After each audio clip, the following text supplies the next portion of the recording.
familia ya ndugu yetu Kiptum, viongozi wote wako hapa, athletes na wakaaji wa Elgeyo Marakwet, waombolezaji wote ambao wamekuja.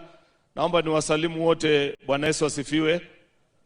Ya kwanza, Your Excellency, on behalf of all the leadership of Parliament, both speakers wa both houses na uongozi ambao wengine hawako hapa siku ya leo, ningependa kutoa rambirambi na pole zetu sisi kama bunge la taifa la Kenya kwa familia ya mwenda zake Kelvin Kiptum, shujaa wetu wa taifa ambaye ametuacha kwa wakati ambao hatukuwa tunatarajia.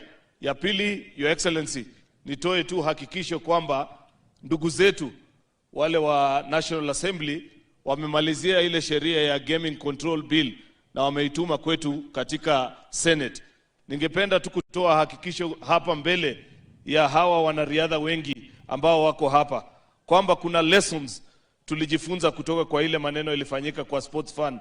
We want to dedicate a big chunk of the contribution of the fund that will be built out of that bill to development of this industry of sports, Your Excellency.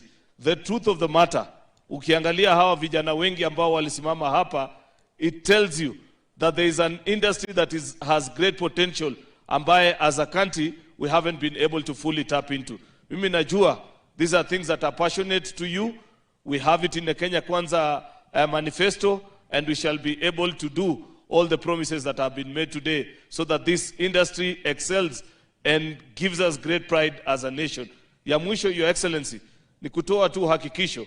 Niliwasikia General Tuwei amesema kwamba wako na legislative proposal ambayo wangependa kutupatia sisi kama bunge that will ensure that our athletes live decent life na pia wana enjoy the fruits of their labor. Mimi natoa hakikisho hapa kwa niaba ya bunge kwamba wakati watakuwa tayari tutawasikiza federation, na pia siku hiyo nitahakikisha tumeita hawa wanariadha wenyewe, the athletes who participate, and they can share with us the challenges and how they want us to do that law for them. Ningependa kutoa hiyo hakikisho kwa siku ya leo because I know we have challenges in many of our sports federation, including hata hii athletics ambaye for many years they have not done their elections because of disputes and wrangles that are there.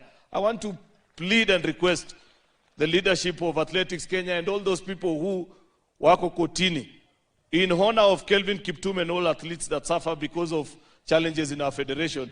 Hii mwaka isiishe kabla hatujafanya uchaguzi ya Athletics Kenya. Kubalianeni mtoe kesi kotini, wanariadha wachague wale wanataka, kazi yao iendelee. Kwa haya mengi na machache, wacha nimwalike sasa governor wa Elgeyo Marakwet aweze kuendelea kutoka hapa. Asanteni na Mwenyezi Mungu awabariki.